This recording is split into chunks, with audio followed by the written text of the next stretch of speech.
Well, good afternoon and welcome along to Unbelievable here on Premier Christian Radio. It's Saturday afternoon. It's the time of the week on the radio station when Christians and non-Christians join me, Justin Briley, to discuss aspects of faith and belief. And what an interesting programme I've got lined up for you today. Do hold on to hear who my guests are today as we discuss a controversial topic.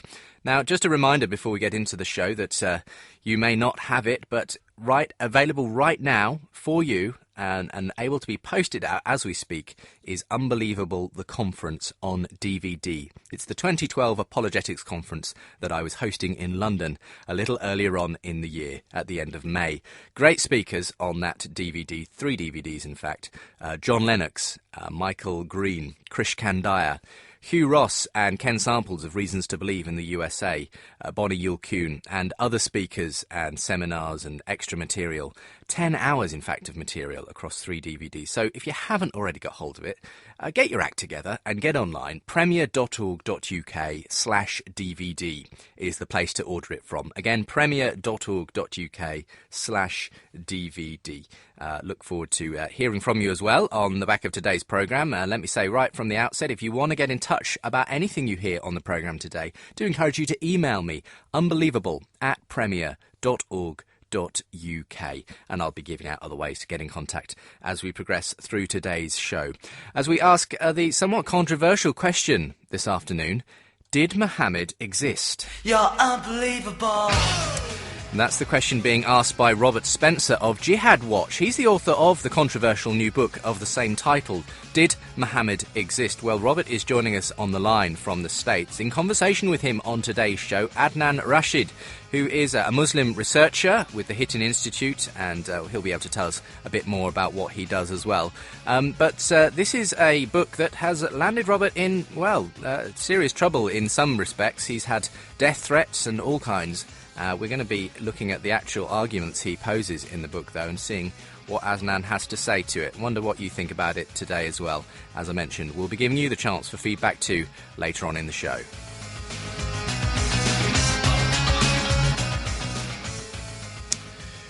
Well, welcome along to the programme, gentlemen both. Great to have you with me. Thank you, Adnan, for joining me here in the studio. Thank you very much, Justin. Great to have you. And Robert, thank you for joining me on the line from the States.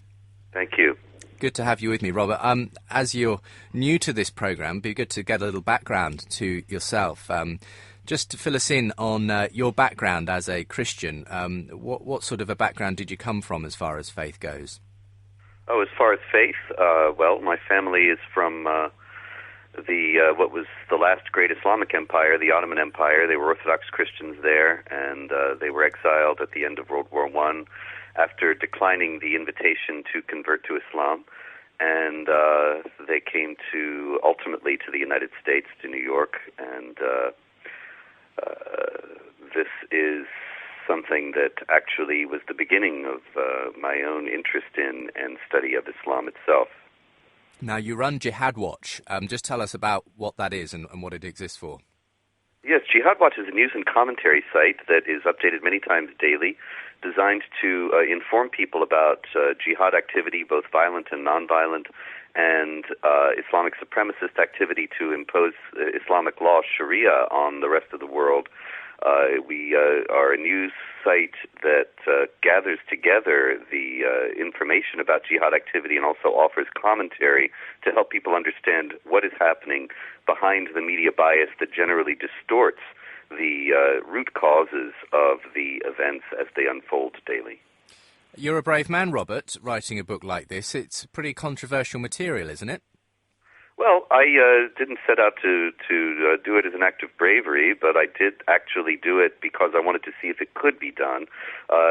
Historical criticism of Judaism and Christianity have proceeded peacefully for several hundred years now, and there are people who find the findings of historical critics, particularly of Christianity, to be offensive or to be insulting or to be inimical to faith, but they generally don't kill those who carry out these kinds of investigations or threaten their lives. Islam has been generally immune from this kind of historical investigation precisely because of the violent threats that generally attend those who dare to undertake it. And there are some very courageous individuals, some courageous scholars, the Inara group in Europe and others in America, many of whom work under pseudonyms precisely because of the threat, who have carried out these investigations. But I wanted to see if we could have a civilized and peaceful discussion about these issues and investigate them on a historical basis, or if political correctness and violent intimidation had advanced to such an extent in the West that it was no longer possible to do so. We're going to get into the discussions around the historical aspects of the book that you make the case for Muhammad not being a historical character. But just to dwell, I suppose, on some of these death threats that you've been receiving. I mean, I don't know how seriously one takes these or not, but there was someone on Twitter who threatened you, stating 1,200 of your books were burnt in Australia yesterday by me. Yes. Because you are a liar. Lucky you are miles and miles away.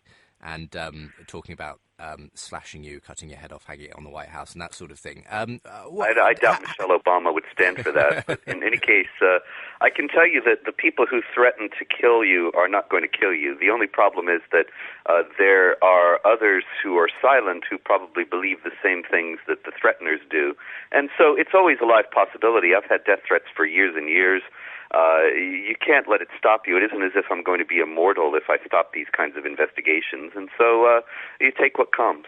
Okay. Well, it'd be interesting to perhaps get Adnan's take on that whole area of the way that some people who claim Muslim faith react to these sorts of publications. But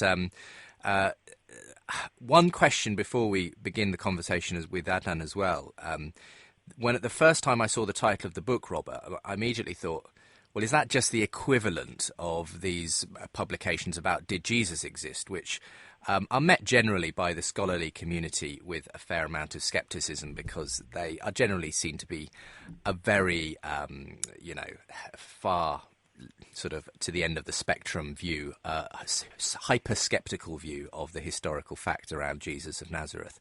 Are you committing the same kind of, error in questioning the existence of Muhammad? Well, obviously, I don't think so.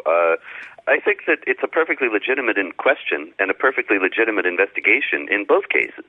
And as a matter of fact, the New Testament scholar Bart Ehrman, who I don't think is generally dismissed as being extreme or something of that kind, came out with a book called Did Jesus Exist? Right around the same time that my book was published. And nobody's threatening his life, incidentally. But in any case, the question of whether or not Jesus existed is, I think, a perfectly legitimate one to investigate. And people think that generally that those who think that he did not are extreme because there is so much historical evidence that he did. And all I'm saying in this book is that we need to be able to ask in a free society the same question about Muhammad. And I think that the historical evidence for his existence is actually much more tenuous and much less in abundance than it is for Jesus, and so it's much more reasonable to come to the conclusion that he did not than it is in the case of Jesus. Well, we'll get into it, and we'll look at what Adnan Rashid, my other guest on today's programme, has to say about that. Adnan, welcome back to the programme today. Thank you, Justin. Tell us a little of your background. Did you grow up with a Muslim faith? What's led you to this particular form of dawah? I think it might be the right term, presenting your faith to others. Bismillah ar-Rahman ar-Rahim, alhamdulillah, wassalatu wassalamu ala rasulillah, ma ba'd. All praises are due to Allah, the Lord of Abraham, Jesus, Moses and Muhammad. Thank you so much for inviting me once again, Justin, to this program. And I welcome Robert Spencer in this program too. Thank you, Robert, for attending the program. Thank you. And my initially I was not a Muslim as such. I wasn't practicing. I was born in a Muslim family. even from a scholarly background, but I didn't grow up in a very practicing family. So I studied Islam when I was 23 years old. I found Islam to be very appealing, powerfully preserved. It's pure from corruptions. And the Quran makes sense. It makes sense in the sense that I firmly believe that the Quran is the word of God. First of all, I believe God exists. And if God exists, then there are only three religions which deserve attention of believers, in my opinion. Mm-hmm. Judaism, Christianity, and Islam. And once I carried out an investigation into these religions, I ended up with Islam. Okay. I mean, you've had a chance to read Robert's book. Yes. This is, I'm sure you would agree, controversial material because the Prophet Muhammad is so revered in Islam. I mean, blasphemy against him is really a terrible offence in Islam. So someone claiming he never even existed, would that constitute a blasphemy of sorts against the Prophet? Not really, I think. First of all, there are a few points raised by Robert which I really want to address. Historical investigation didn't actually begin with Robert or people like Robert. Or even in the 19th century, we had polemicists such as William Muir, who was writing on the Prophet, and his tone was very polemical. Historical investigation started with the beginnings of Islam. For example, the Muslim scholars were the first people who carried out historical investigations into the origins of literature about the life of the Prophet, the origin of the Quran, for example, and they never received death threats. There were Christians and Jewish scholars having debates with Muslims in mosques and in universities, in Baghdad, in Cordoba, in Damascus, even in Medina. There were times when Christians came to have discussions with the Prophet. So for you, there's a history of scholarly debate here. Absolutely. Which puts, but obviously there have been people who have said things to Robert of this kind. What do you say to those who do have that kind of reaction? I think these people are naive to react in this way. They are simply unaware of history. And the Islamic view is that people like Robert should exist and they should have the right to express their views.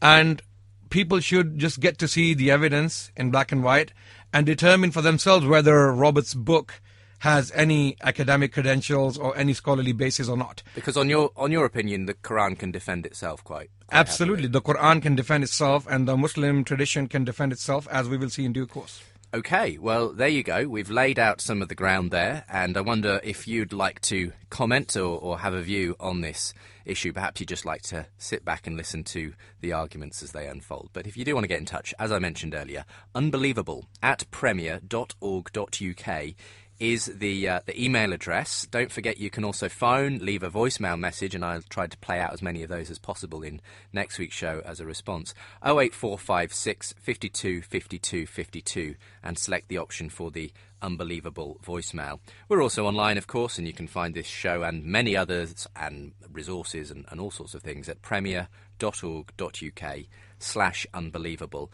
Links there to the Facebook and Twitter accounts at UnbelievableJB. If you're a tweeter, facebook.com/UnbelievableJB is the page. So look forward to hearing your responses, both by email, phone, and online at the social media networks.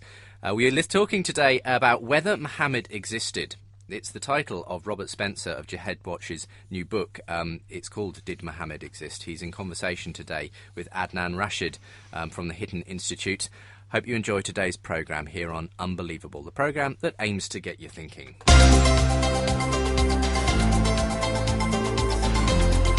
Unbelievable with Justin Brierley.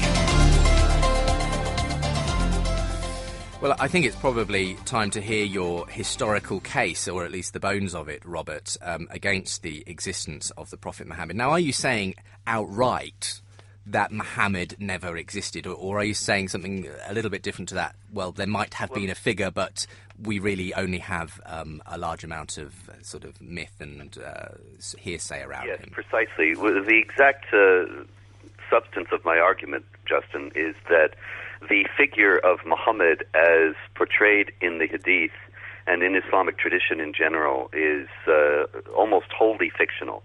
and is based on virtually nothing that can be verified as historically accurate.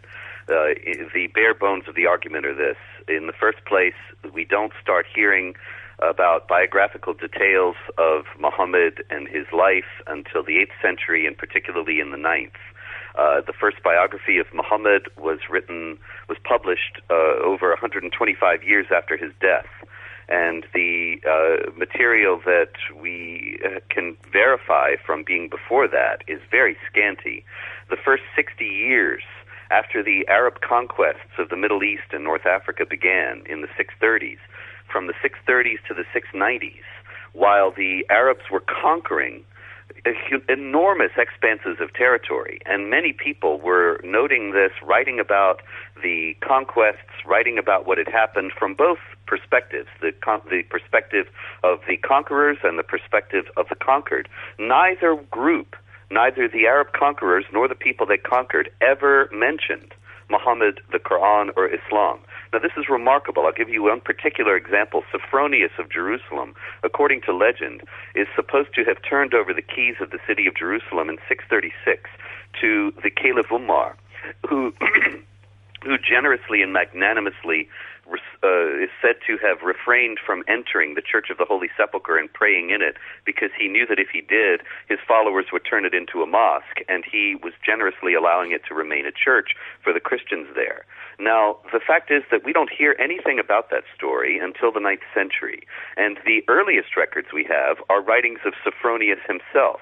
Sophronius himself never mentions this incident, and while bemoaning the waste that the conquerors have left in their wake, he never says that they have a new religion. He never says that they have a new prophet. He never gives any indication that they have a new holy book, and Sophronius is not alone. For this first 60 years after Muhammad is supposed to have died, and his followers are going by his word and by the word of the holy book that he left to the world, are conquering these territories, there is no indication that anybody had any idea that any of these things had happened. It's only in the 690s, and particularly in the 700s, and then even more in the 800s, that we start getting this proliferation of material about Muhammad, and no indication of how it was transmitted before that. There are very elaborate chains of transmitters that are listed in Islamic tradition as being the people who carried on, who passed on this material. And yet what's remarkable about it is, at the time when they themselves lived, there is no indication that this material existed or that anyone was aware of it. Very interesting. I mean, and we'll allow Adnan to come in on this in a moment, but just to kind of give us the other side of that coin then, where did the material that we have as a testament to the life of Muhammad come from? Are you saying it was simply made up? The question is, where does the character that we read of come from then? Okay, in the first place, you have the name Muhammad seems to have originated as a title. It's a gerundive participle in Arabic, meaning the one who is being praised, or very simply, the praised one. And it seems to have been a title that was applied to several people, and probably also to Jesus himself, before anybody started to refer to this individual as a separate person.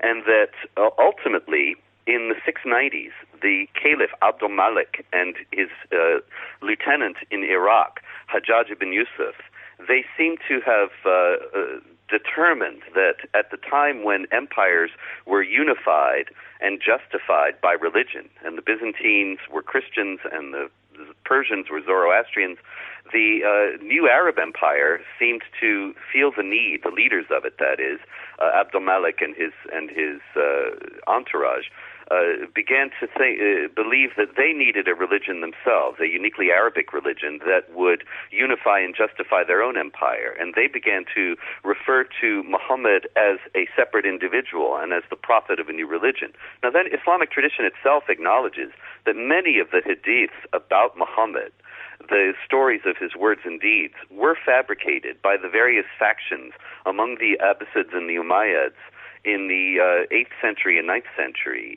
In other words, warring factions vying for power among the Muslims, and they would generate these stories of Muhammad once he had been established as a separate individual and as the prophet of this new religion.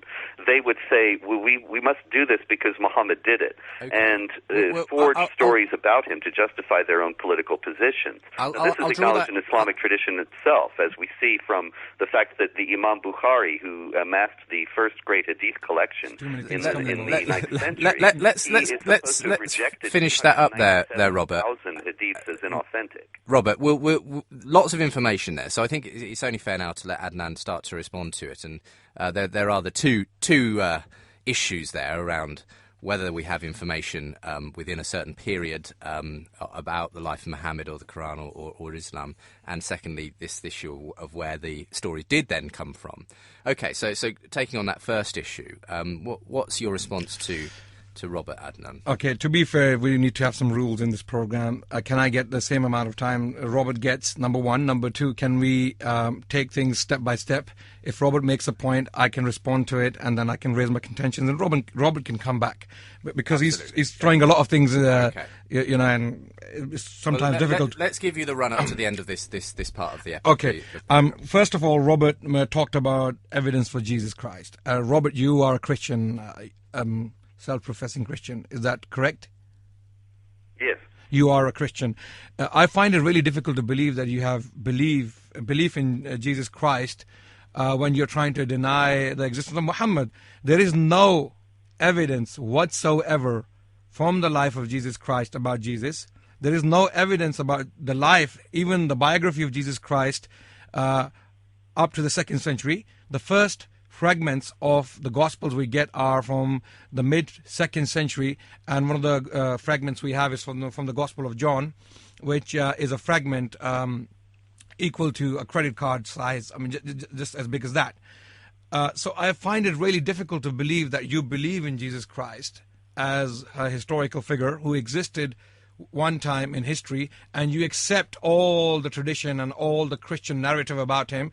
And when it comes to Islam, which is far richer in narrative, in history, in testimonies than the Christian narrative, and you choose to reject it. I'll give you an example in this regard. Some of the people you referred to as scholars, in the beginning of your book, you gave your references, your authorities. You mentioned them: Patricia Crone, Michael Cook, Joseph Schacht, Noldeck, and all these people who have studied the early history of Islam, and you refer to them as your authorities, people who inspired you. But even if you were to study their works carefully, you would have realized that they disagree with your approach. Patricia Crone, for example, states clearly, categorically, for all that we, and I quote, for all that we probably know more about Muhammad than we do about Jesus, let alone Moses or the Buddha. And we certainly have the potential to know a great deal more. There is no doubt that Muhammad existed. Occasional attempts to deny it notwithstanding, his neighbors in Byzantine Syria got to hear of him within 2 years of his death. At the least, a Greek text written during the Arab invasion of Syria between 632 and 634 mentions that a false prophet has appeared among the Saracens, and dismisses him as an impostor on the ground that prophets do not come with sword and chariot, referring to a famous document known as Doctrinae Jacobi. And Robert is aware of that. He has addressed this point in his book. But his treatment of this particular passage is obnoxious to my knowledge, in my humble opinion. Let me explain. He states that this particular passage could not be possibly referring to Muhammad, because if it was to be taken seriously, the passage is anachronistic, because it appears to be suggesting that the Prophet was alive at the time when this passage was written, but that's not the case, because the passage was written later on. So Robert raises some points in this regard. But if you read the passage carefully, the whole passage carefully, you come to realize nowhere does the passage suggest that Muhammad is alive. It refers to a man who appeared in Arabia. It doesn't state whether he's alive or dead. It says he appeared in Arabia, and he's claiming to be a prophet. And it clearly, another document which is not from much later, Michael Cook, for example, is another source Robert refers to as his authority. Let me quickly sum up just quickly, yeah. And okay. So Michael Cook even states, whom Robert refers to as his source, what does this material tell us? I quote, "We may begin with the major points on which it agrees with the Islamic tradition. It precludes any doubts as to whether Muhammad was a real person. He is named in a Syriac source that is likely to date from the time of the conquest." So Michael Cook is saying this. Major historians in this field are actually confirming. These are documents which are close to the life of Muhammad. Absolutely. Within 2 years of his death, someone mentions him by name in Syriac documents. And there's so nothing like this for Jesus. Yeah, and so I find it really difficult to believe as to why Robert believes in Jesus Your Christ. overall point is that if you're prepared to believe Jesus on the historical data, you've got all the more reason Well, to if believe in he's a Islam. believing Christian, he obviously believes in Jesus Christ as a historical figure who existed in the past, and he accepts the Christian narrative about Jesus Christ. If he accepts the Christian narrative about Jesus Christ, then on what basis, on what scientific or historical basis does Robert reject the Islamic narrative? I want to know that. Okay, well, we'll come back to you, Robert. We're just a good point just to take a quick break, and then we'll get back into this issue after a couple of minutes. Again, if you want to get involved, and I do encourage you to get in touch with the programme, unbelievable@premier.org.uk. Don't forget, we're online, premier.org.uk/unbelievable. This Saturday afternoon, we're talking, did Muhammad exist? Robert Spencer of Jihad Watch, the author of a controversial new book claiming that, well, he didn't, to all intents and purposes, in terms of the character we have portrayed in Islamic sources. So we'll be getting his response to Adnan Rashid, who's just put the other point of view on the programme just now. Do hope you can join us on the other half of a short break.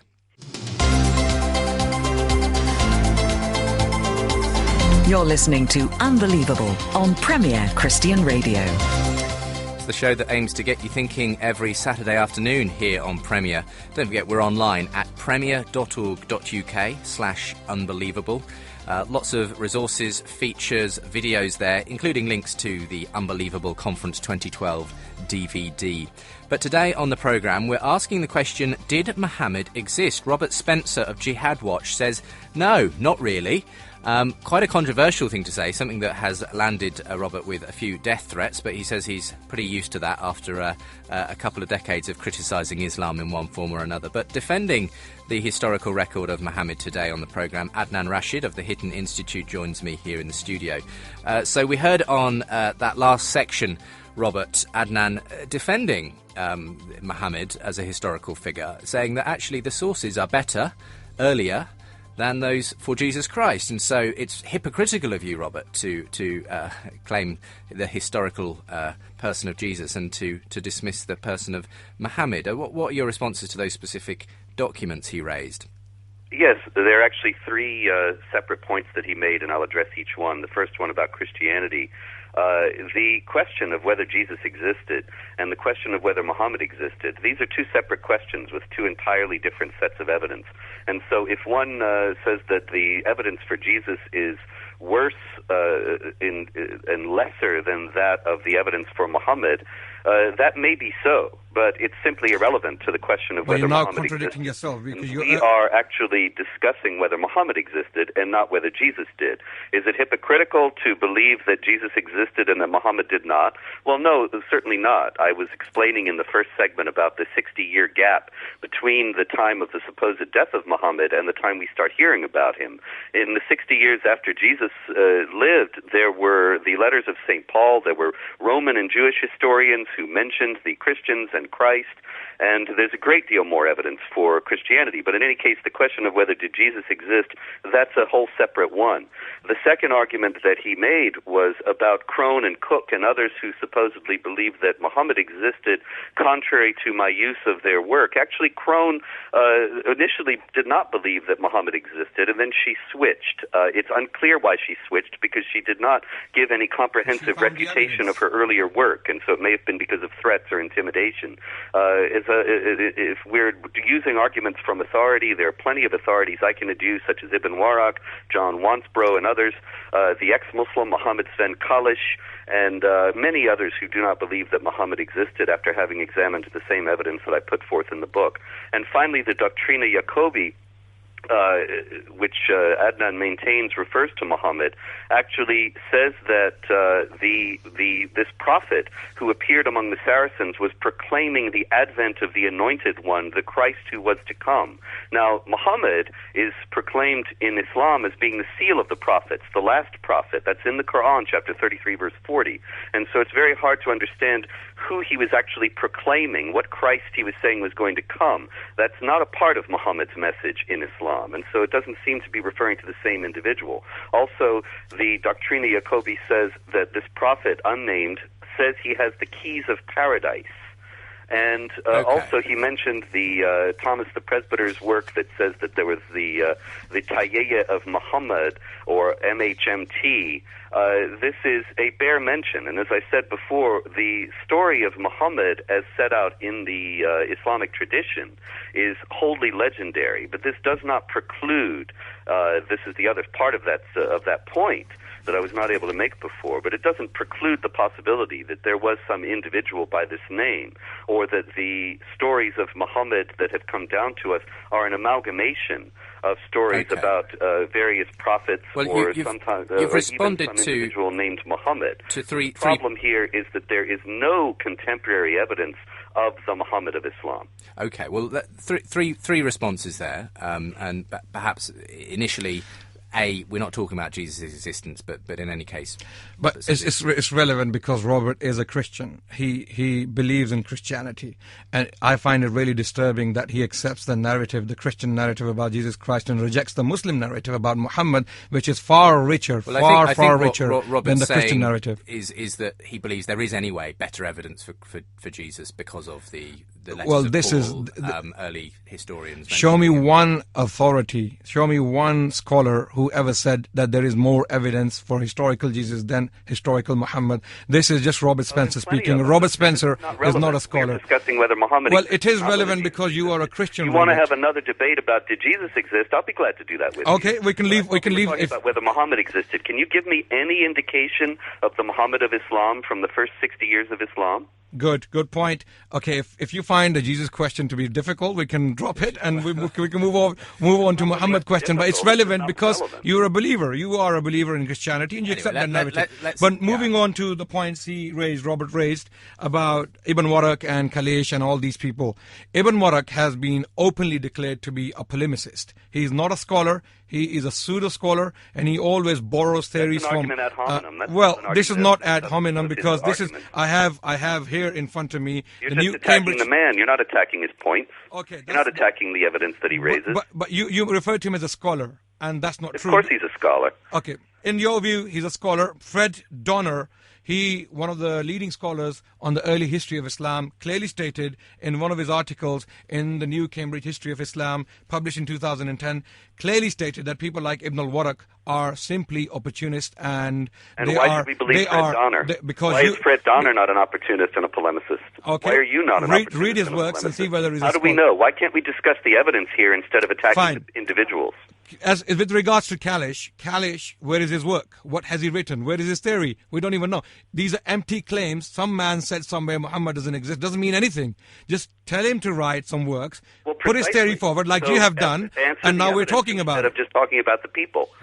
Well, let's talk about the specific I want to come back to some points Robert raised about a biography about Muhammad from the year, or 125 years later, for example, Ibn Ishaq.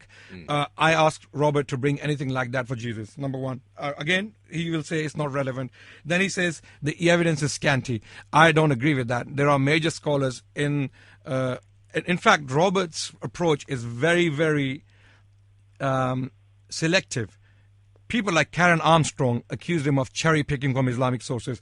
Even Benazir Bhutto, she accused him of that. She was not much of a Muslim scholar. You're attacking the man. You're not dealing with the point. You still haven't given me anything from the first 60 years if you let me Islam finish, Robert, to show that Muhammad of Islam existed. If you let me finish, Robert, you have been known to be an Islamophobe. Some people think that you are. I'm not. I mean, this may be funny, but some people. I'm a terrible guy. Okay, I'm not saying that, Robert. Come on, Muhammad existed. You still haven't given any evidence of that. I'm not saying that. What I'm saying is, Robert, that you have praised EDL on your blog as the EDL is standing up to violent thugs from both the left and the increasingly assertive Islamic communities in Britain, and they deserve the support of all free people. Now you are openly asking the world to support an organization like EDL.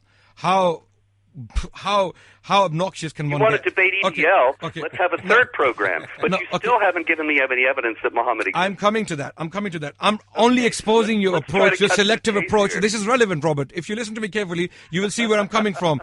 Your approach is selective. You have cherry-picked from scholars who wrote polemical works, such as William Muir. I left out, and then let's see the scholars. Let's read about the scholars you haven't mentioned who contradict your theory about the existence of Muhammad. For example, Carol Hillenbrand, she clearly stated that the Islamic tradition, the Islamic literature about the life of Muhammad is plausible in the light of available non-Islamic evidence we have.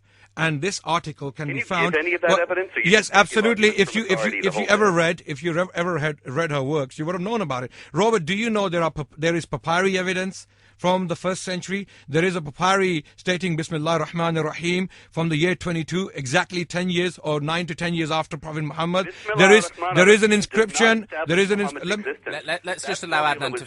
Okay, if you let me finish. Let's Adnan finish his point. If you let me finish, you made another point that there is no evidence of this Islamic tradition or Hadith literature from the lives of the people who are known to have written these works. You made this claim very clearly, and it's recorded. Imam Malik, I don't know if you know about him. Do you know the difference between Anas bin Malik? Read my book. Okay. Imam Malik is in the book. Okay, I know he's in the book. I'm coming with a point now. If you know he's in the book, why are you claiming on the air that I don't know about him? If you know he's in my book. If you let me finish, you will know exactly what I'm talking about. Yeah, if I let you finish. Okay, Robert, can you please tell me what is the difference between Anas bin Malik and Malik bin Anas? That's completely irrelevant. No, Robert, you have studied Islam for 20 years. You claim that. 60 years. Robert. Anas bin Malik and Malik ibn. It's a question. You're talking about 8th century individuals. I'm asking you about 7th century. Okay, Robert, it's a basic question. Any primary student of Islam knows the answer to this question. Can you tell me the difference between Anas bin Malik and Malik bin Anas? You have studied Islam for 20 years, Robert. Go ahead, without Googling it. Listen, I'm not playing the game. Robert, you obviously don't have the answer from the top of your head. I will now tell you. Anas bin Malik. Okay, I'm thoroughly confused. So tell me what this is all about. Anas bin Malik was. Side issue. I'm showing the people listening to us generally that Robert Spencer does not have any independent knowledge of Islam of his own. He has cherry-picked from sources. He has plagiarized the works of some 19th century polemicists and mid-20th century polemicists. Now, yes, absolutely. And you have Don't put your own spins on them. Now, this is clear that, Robert, you don't have any independent knowledge of Islam. If you don't know who Malik bin Anas and Anas bin Malik is, then you don't know. Let me explain. Let me explain. Okay, I have a point to make very quickly. I'd like you to make Malik bin Anas was a hadith scholar who compiled one of the first hadith books, not the only one of the first ones. His book is called Mu'atta Imam Malik. There is a manuscript from the time when Malik bin Anas was alive of Mu'atta Imam Malik. Malik bin Anas was a historical figure, and there is a manuscript on papyri available from that very time when Malik bin Anas was alive, and you can see the manuscript on a website called Islamic. Well, you made a claim, Robert. I'm refuting your claim. You made a claim that there is nothing from the lives of these people who are claimed to have written these works. 70s. I know this, Robert. I know when he died. He died in the year 176 of Islam, which you probably didn't know. Okay. My point is that there is a manuscript of his hadith literature from his life on papyri. And this is to refute your point that there is nothing available from the lives of these people. You made a bold claim without any knowledge of the subject. You're misrepresenting my claim. Okay, well... Finish your point up, Adnan, and then I'll let Robert... Okay, did you know about this papyri, Robert? It's in the book. Where? If you had read my book, you would have seen my discussion of it. You're lying up and down. Okay. You ought to be ashamed of yourself. Okay, Mu'atta Imam Malik. You said Mu'atta Imam Malik's papyri is discussed. Yeah, it's in the book. It's discussed in the book at length. Okay, then then... How dare you? Okay, wait, Robert. Have some honesty. Okay. Have some integrity. This is why I'm exposing I've read the book, Robert. Yeah, I've you're read the book. exposing by claiming that I do not discuss in my book. I'm exposing your approach. You have You're discussed... a dishonest man. No, Robert. You have discussed evidence in your book, and you simply deny it when you debate Muslims. You're claiming I am ignorant of things that I discuss at length in my book. You want to be ashamed of yourself. I've already shown that. You don't know who Malik bin Anas is and Anas bin Malik is. You don't know the difference between them. To answer your question. No, you don't understand the difference. You don't know what you have written in your book. I don't even think you have written your own book, Robert. Okay, look. I'm going to just try and move us on a bit here because this is ridiculous. Go ahead. I know the discussion in his book. I was only exposing his approach. This man is making it about me. Okay. He's making it about ad hominem attacks. He obviously has no substance to his argument. He's a total liar. In the reality, Muwatta Malik is a product of the 8th century. It is the first hadith collection to have been written. It exists in multiple editions, and none of it establishes that Muhammad existed at all because it's already 125 years after his death. Look, gents, let's just cool it down. Okay. Sure. I mean, I'm all for feisty engagement, but I think we must try and crack on with. I didn't realize that you'd gotten such a ridiculous interlocutor for this. Let's try and keep it reasonably civil, gentlemen. And we are quite civil. This is. Oh yeah, we're civil. What are you going to make up next, buddy? Okay, all right. Let's. Robert, let me make up things, and you can respond to them. You're a free man. You have more airtime than I have. I mean, you've been around NBC and Fox News. Go and expose me. Take the theories and go and expose me. I'm trying to expose you here today, and I have done a good job. I think. I'm claim I don't even know about, and I just explained to you that it exists in. Robert, you discuss evidence in your book, and you simply deny it in your public speeches. It's discussed at length in my book. All right. I know that, Robert. I'm going to close this. I'm going to close this down, guys, and say if you if you're listening and you want to. You have a reaction to this, which is already proving to be a feisty discussion, to say the least, here in the studio. Do email in unbelievable@premier.org.uk. We will continue in just a moment's time. We're talking this afternoon. Did Muhammad exist? Robert Spencer is on the line of Jihad Watch, author of the new book of the same title. Adnan Rashid of the Hidden Institute here, and Adnan says, of course he did. There are plenty of early sources which support the historical figure of Muhammad. On the contrary, Robert says, no, there simply aren't. And what I want us to do, gentlemen, is get to some of the specific cases that you've been talking about. So let's drop the talking about authorities and things like that for the moment, and whether we're good scholars or not on either side. And let's talk about some of these specific issues. Unbelievable this afternoon here on Premier Christian Radio. Find us also online at premier.org.uk/unbelievable.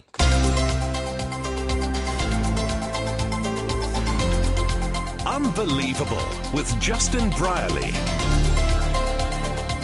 Okay, if I can move on to an area that Robert brought up, and Robert, just again, if you could quickly summarise this. But what you're saying is that in all the areas that that were conquered by what was traditionally ascribed to is the Islamic sort of spreading out, you say none of the literature of that time that describes these encounters ever mentions the Quran, Muhammad, Islam, and that is entirely, makes the case for the idea that these people who were doing this conquering had no such religion, had no such prophet. Yes, quite so. And when Muhammad does appear, the name, it's clearly a title. For example, some of the coins that the early Arab empires issued in Palestine and in the surrounding areas in the 630s, 640s, 650s, some of them have the inscription Muhammad, but it's clearly not the Muhammad of Islam, because on the obverse you have an image of a ruler, and in the first place images are forbidden in Islam, and the ruler's carrying a cross.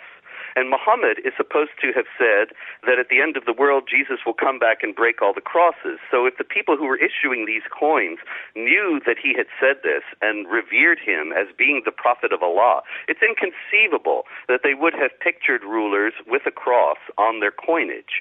And so it indicates very clearly that the Arab authorities at the time when Islam is supposed to have been first spreading around the world, didn't know anything about what Muhammad taught, and this is because it simply had not been invented yet.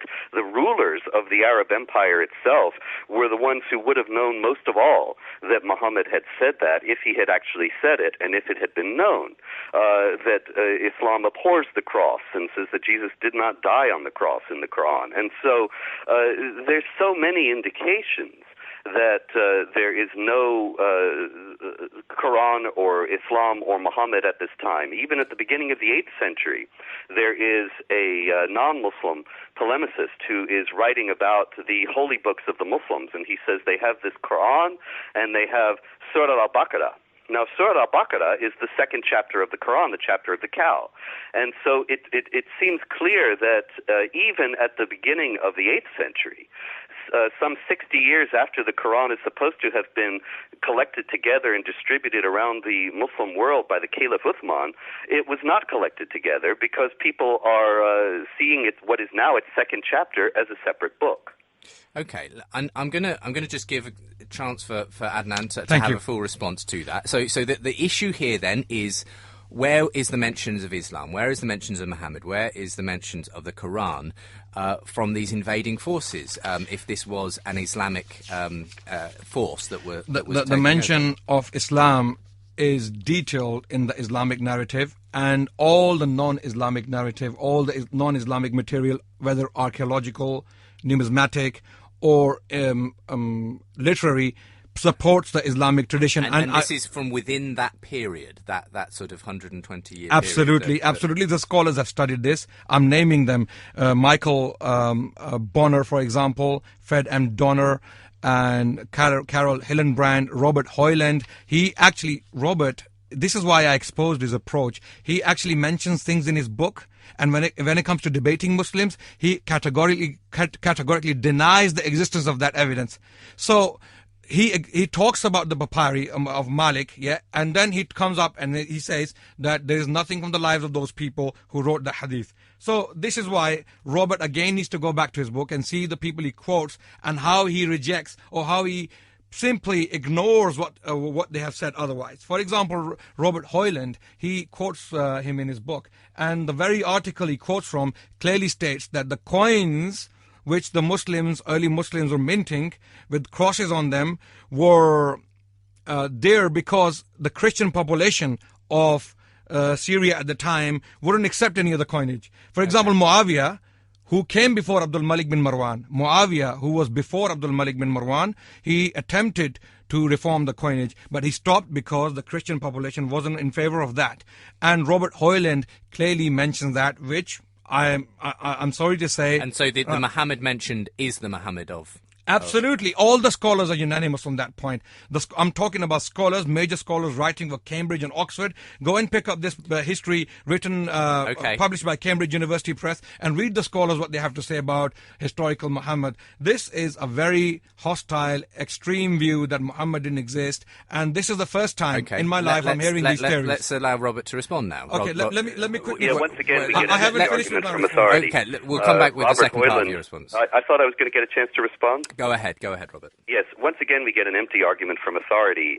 Robert Hoyland is an excellent scholar, and I do quote him extensively in the book, but in reality Robert Hoyland translates a great deal of the early material about the Arab conquests, and he translates it wrongly, where the conquered people are writing about the conquerors. They call them Saracens, Ishmaelites, Hagarians, and other words of this kind, but they never call them Muslims. And they never call them Muslims because obviously there was no Islam. And this is a very important point, but Hoyland completely obscures it in his work by translating these words, Saracens, Hagarenes, Ishmaelites, and so on, as Muslims. And so he gives the impression that Islam was known among the conquered people in the 7th century much earlier than it actually was. What about this issue of the seriously misleading? The crosses also, on the coin. Mr. Rashid continues to lie and to claim that I'm contradicting what is in my book when actually he's completely misrepresenting what is in my book. Muwatta Malik is a hadith collection from the 8th century. It is 125 years or more after after Muhammad's death. And so in the book, I discuss how it is the earliest collection of hadiths, but it is late, and it is also existing in multiple editions, which attest to a great deal of embroidery and editing as to what Muhammad actually said and did. And the idea that this is some kind of early attestation to Muhammad's existence is completely misleading. What I'm contending here, and what I contend in my book, is that in the first 60 years after Muhammad is supposed to have died, there's absolutely no indication that anyone, the people who were known as the Muslims now, or the people that they conquered, had any idea of any Muhammad or Quran or Islam. Muwatta Malik is completely irrelevant to that because he was not, the book was not written 60 years after Muhammad died. And so the problem is that he's taking a very late source and pretending that it is early. Let's allow Adnan to respond. Of no more value than his arguments from authority with scholars who plainly manipulate the evidence, like Robert Hoyle. Let's give Adnan There is a papyri manuscript from the life of Malik, so Malik was definitely a historical figure. And I have a chain of hadiths here in front of me, which you can see. It's in Arabic. I know I don't expect you to not read much this. use for me, I'm afraid. But Adnan, I can tell you, this chain is my chain, which was given to me by my teacher, the person I took hadith from, and he permitted me to teach hadith.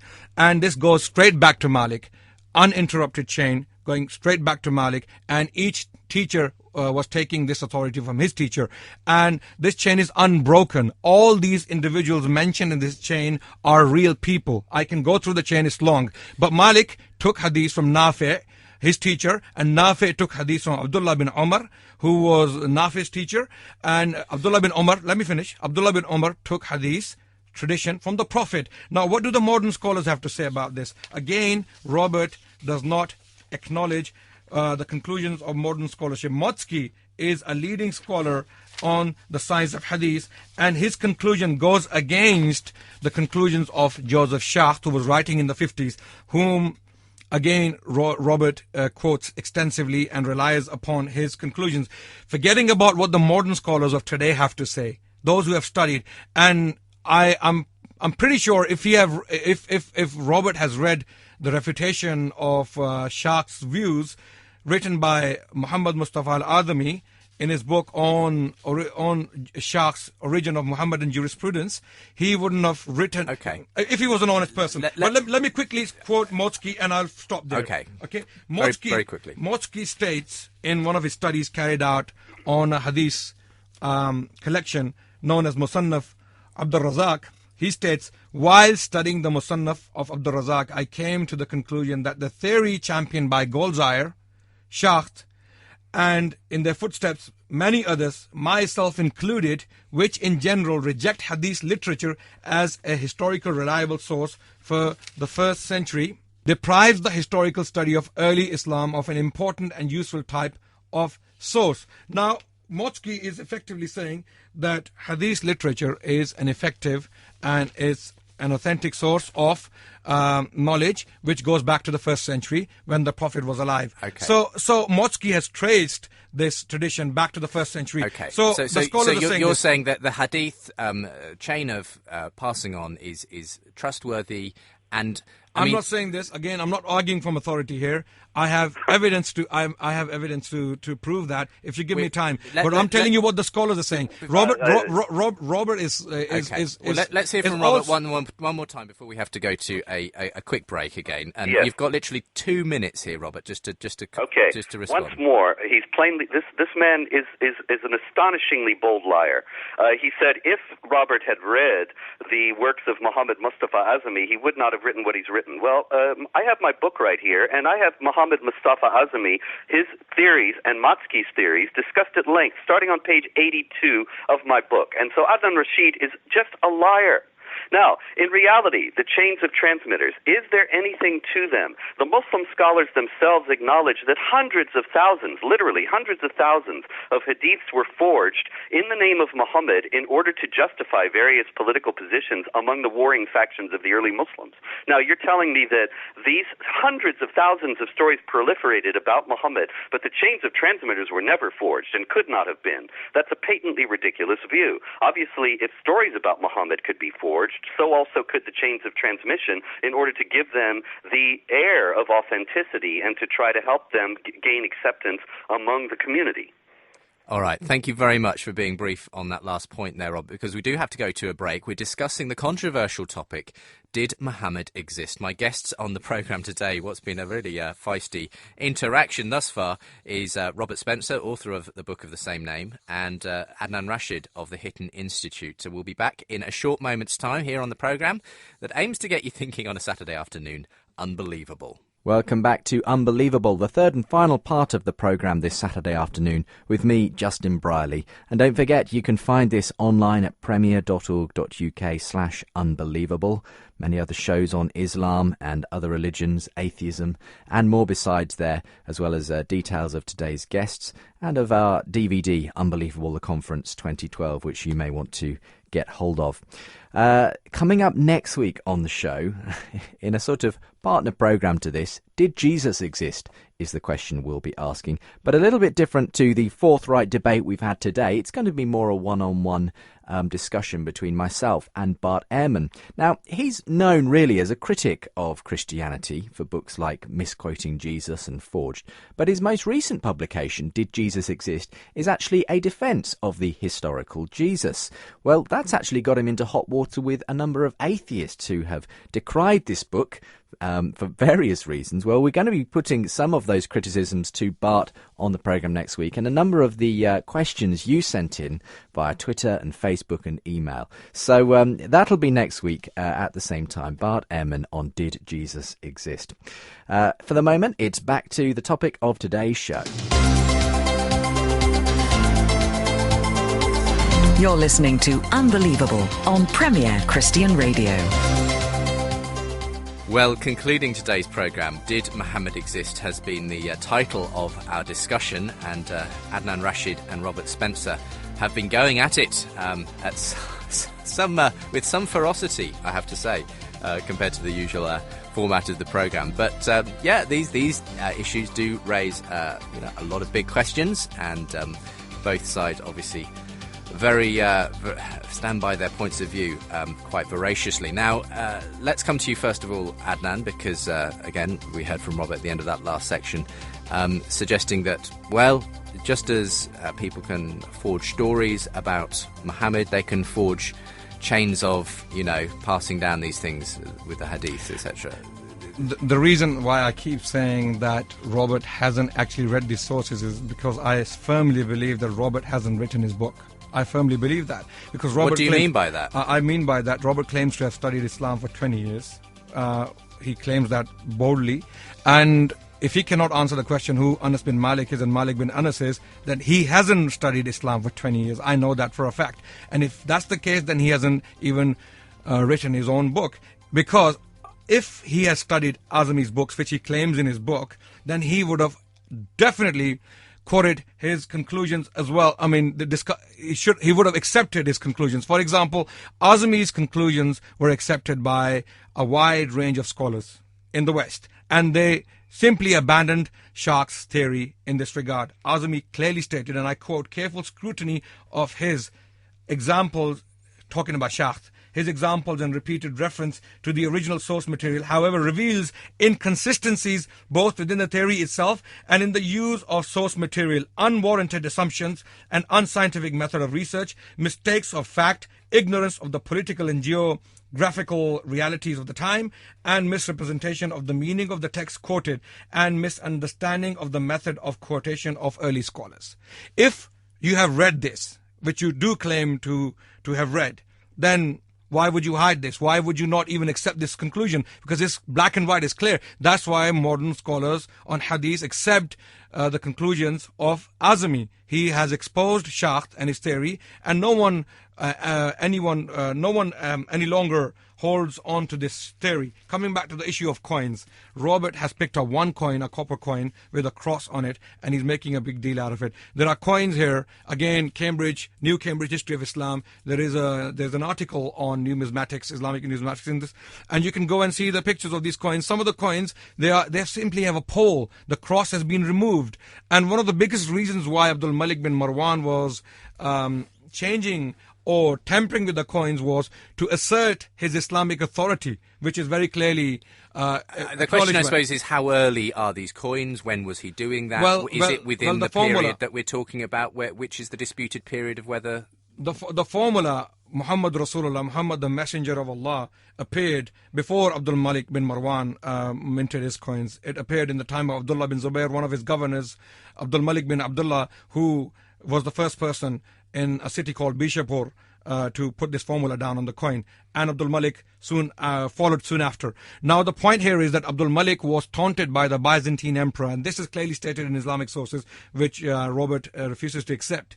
It's clearly stated that the Byzantine emperor threatened Abdul Malik by putting derogatory terms about the Prophet of Islam if he doesn't stop tampering with Byzantine coins, because you would simply see the Byzantine emperor with his pomp and glitter on the coin with a formula, Islamic formula.